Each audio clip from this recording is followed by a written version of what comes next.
1935 চনৰ 3 অক্টোবৰ। সেইদিনা আছিল মহালয়া।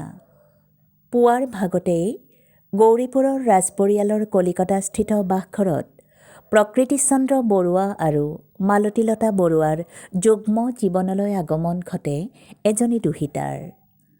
মহালয়াত আগমনৰ বাবে ৰাজপৰিয়ালে দুহিতাৰ নাম ৰাখে প্ৰতিমা। পাৰিবাৰিক ঐশ্বৰ্য বিভূতি আৰু কলা সংস্কৃতিৰ চৰ্চাৰে ৰাজপৰিয়াল এক সুসংস্কৃত পৰিয়াল। সৌন্দৰ্যশীল পৰিৱেশে ৰাজপৰিয়ালৰ সদস্যক সদা ধাৱমান কৰে সাংস্কৃতিক উত্তৰণৰ দিশে। প্ৰতিমাৰ বেলিকা এই পৰিৱেশৰ প্ৰভাৱ যেন আৰু এখুব চৰা আছিল। আয়াসকলে যিসমূহ ছন্দময় দেশী গানেৰে ৰাজপৰিয়ালৰ কণমানিসমূহক নিচুকাইছিল, সেইসমূহ গীত বাৰম্বাৰ অনুৰণিত হৈছিল প্ৰতিমাৰ মনগহনত। প্ৰতিমাৰ সংগীতৰ ভেটিটো মজবুত হৈ উঠিছিল পিতৃৰ প্ৰেৰণা আৰু উপদেশৰ সমাহাৰত। শব্দ প্ৰক্ষেপণত পিতৃ আছিল প্ৰতিমাৰ পথ প্ৰদৰ্শক। ৩-৪ কুৰি হাতীৰে ঠাহ খাই থকা ৰাজপৰিয়ালত মাউতবোৰে গোৱা গীতবোৰেৰে প্ৰতিমাৰ সংগীতৰ ভেটিটো টনকিয়াল কৰি ৰাখিবলৈ যৎপৰোনাস্তি চেষ্টা কৰিছিল পিতৃ প্ৰকৃতিশ বৰুৱাই। 11 বছৰ বয়সত হাইস্কুলীয়া শিক্ষা লাভৰ বাবে প্ৰতিমা ৰাওনা হৈছিল কলিকতালৈ। সেই সময়ছোৱাৰ দেশৰ সাংস্কৃতিক ৰাজধানীখনত প্ৰতিমাৰ শৈল্পিক ভেটিটো ঠন ধৰি উঠাৰ সমস্ত উপাদানেই যেন মজুত আছিল। প্ৰতিমাৰ বৰদেউতাক প্ৰখ্যাত চলচ্চিত্ৰ অভিনেতা, পৰিচালক তথা চিত্ৰনাট্য লেখক প্ৰমথেশ চন্দ্ৰ বৰুৱা প্ৰমুখ্যে ৰাজপৰিয়ালৰ কলা সংস্কৃতিৰ সাধক সদস্যসকলৰ সান্নিধ্য আৰু ছত্ৰছায়াত পুৰঠ হৈ উঠিছিল প্ৰতিমাৰ সংগীতৰ ভেটি। 1949 চন। প্ৰতিমাৰ কণ্ঠ জনমুখী হোৱাৰ পহিলা বৰ্ষ। প্ৰতিমাৰ সৰু পেহীয়েক নীলিমাবালা বৰুৱাই কলিকতাৰ নিউ এম্পায়াৰ থিয়েটাৰ হলত আয়োজন কৰিছিল এক সংগীত সন্ধিয়াৰ। সংগীতানুষ্ঠানখনত প্ৰতিমাই গাইছিল 3টা গোৱালপৰীয়া লোকগীত। কৰিতুল্লা, মৃণাল বৰুৱা, অভিজিত বৰুৱা আৰু বলহৰী ৰায়ৰ বাদ্য সংগীতেৰে প্ৰতিমাৰ বলিষ্ঠ কণ্ঠ আৰু নিপুণ গায়কী ধ্বনিত হৈ উঠিছিল আম্পায়াৰ হলৰ চৌদিশে।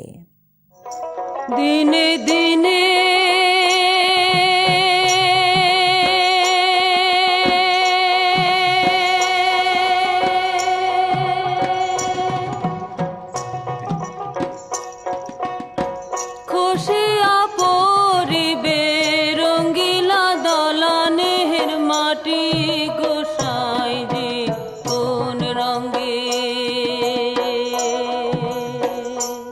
চ্যাংড়িটাৰ গলাটা ভাল।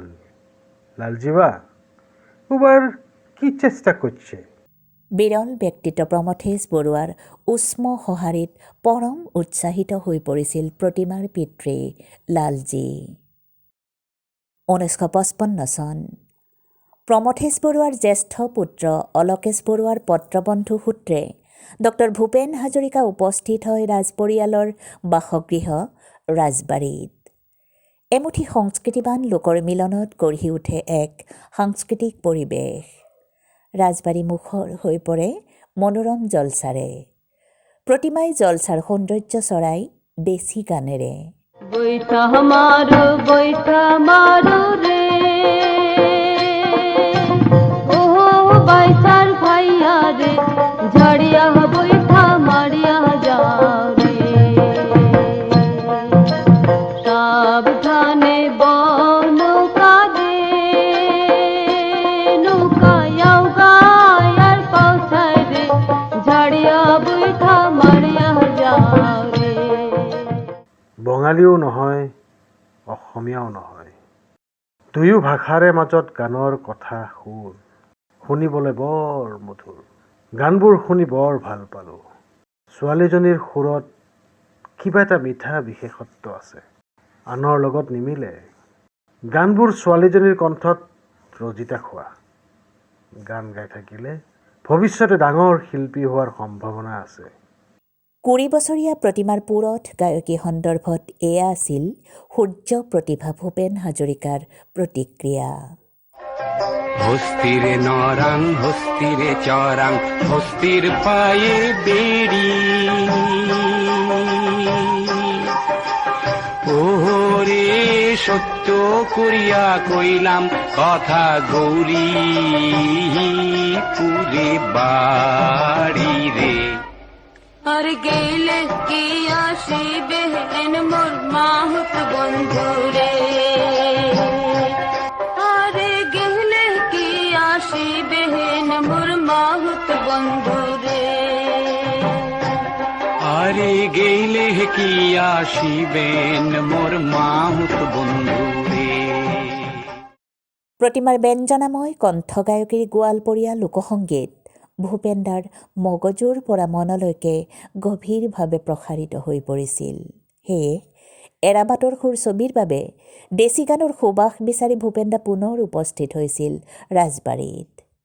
এনেদৰে 1956 চনত মুক্তিপ্ৰাপ্ত এৰাবাটৰ সুৰ কথাছবিত প্ৰতিমাই নেপথ্য কণ্ঠ নিগৰুৱাৰ সুযোগ লাভ কৰে।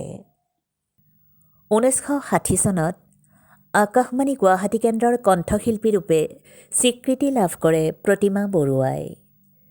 কিন্তু আকাশবাণী গুৱাহাটী কেন্দ্ৰই চৰ্ত ৰাখে যে গোৱালপৰীয়া লোকসংগীত অসমীয়া ভাষালৈ তৰ্জমা কৰিলেহে প্ৰতিমাৰ কণ্ঠ বাণীবদ্ধ কৰা হ'ব।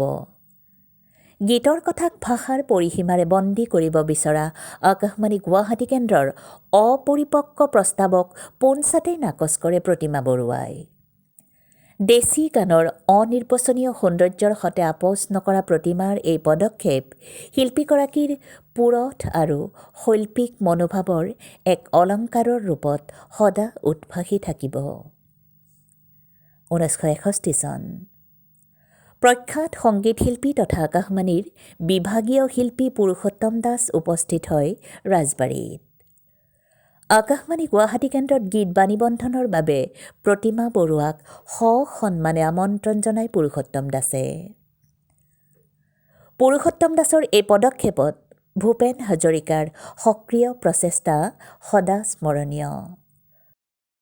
অৱশেষত পৰৱৰ্তী বৰ্ষৰ পহিলা ভাগত প্ৰতিমা বৰুৱাৰ কণ্ঠত বাণীবদ্ধ হয় একবাৰ হৰি বল মন ৰচনা। দেশ বিচাৰৰ সাৰ্বজনীন ভাৱনাই প্ৰতিমা বৰুৱাৰ কণ্ঠেৰে ভাষাৰ পৰিধি ভেদি সৰ্বস্তৰৰ শ্ৰোতাৰ হৃদয় আকুল কৰি তোলে। দ্ৰুতগতিত ঊৰ্ধ্বমুখী হ'বলৈ ধৰে প্ৰতিমা বৰুৱাৰ শৈল্পিক গ্ৰাফ।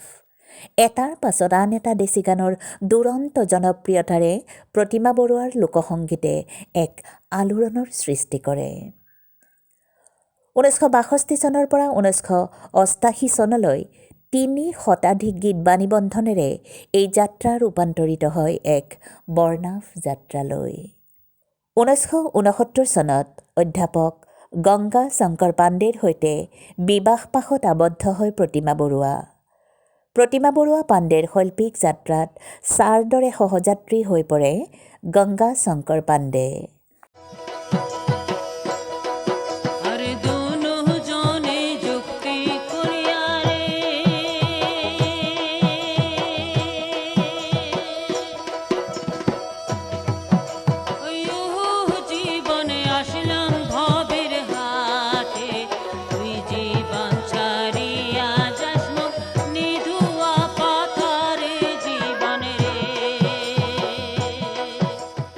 ঊনৈছশ 1975 চনত প্ৰতিমা পাণ্ডে আমন্ত্ৰিত হয় কলিকতা অনাতাঁৰ কেন্দ্ৰলৈ।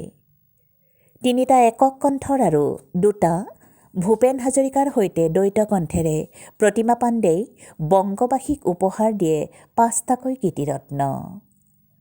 পৰৱৰ্তী সময়ত শিল্পীগৰাকীৰ কণ্ঠৰ লোকগীত বাণীবদ্ধ কৰে চিমলা, শিলিগুৰি, গেংটক আৰু কাৰ্চিয়াং অনাতাঁৰ কেন্দ্ৰই।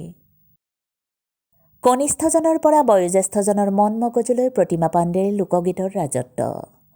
সৰ্বস্তৰৰ শ্ৰোতাৰ হৃদয়ত ঠাই জুৰি গোৱালপৰীয়া লোকসংগীতৰ ভেটিটো প্ৰতিমা পাণ্ডেৰ আপোনত্ব ভৰা গীতিগাথাৰে ধাৱমান হয় বিশাল ব্যাপ্তিৰ দিশে।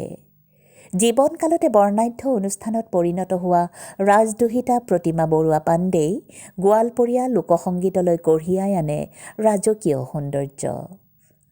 সৰ্বভাৰতীয় পৰিসৰত অসমৰ লোকগীতে মুখ্যতঃ প্ৰতিমা পাণ্ডেৰ জৰিয়তে মৰ্যাদাৰ জখলাত গৌৰৱময় স্থানত আৰোহণ কৰে। জনতাৰ শিল্পী প্ৰতিমা বৰুৱা পাণ্ডেক জনতাই মৰম আৰু শ্ৰদ্ধা নিবেদনত কাহানিও কৰা নাই কৃপণালী। সেয়ে শিল্পীজনাৰ শৈল্পিক যাত্ৰাত সংগীত নাটক অকাডেমী বঁটা, পদ্মশ্ৰী উপাধি, অসম শিল্পী দিৱস বঁটা, ডিলিট বঁটা, জয়মতী বঁটা, বিষ্ণুৰাভা বঁটা, অসম নাট্য সমিতি বঁটা, ৰবীন্দ্ৰ ভাৰতী প্ৰশান্তি বঁটা, আহবাজ উদ্দিন বঁটা, বিপিন চক্ৰৱৰ্তী বঁটাকে ধৰি এলানি বঁটা আৰু সন্মানৰ ভিৰ। 2002 চনৰ 27 ডিচেম্বৰত পৰলোক প্ৰাপ্তি ঘটে প্ৰতিমা বৰুৱা পাণ্ডেৰ। কিন্তু অসমীৰ কৃষ্টি সংস্কৃতিৰ পথাৰখন বৰ্ণাভ কৰি তোলা সেই সূৰ্যদীপ্ত প্ৰতিভাৰ সুৰ কিৰণ চিৰোজ্জ্বল হৈ ৰব। হস্তিৰ কন্যা বামনেৰ নাৰী,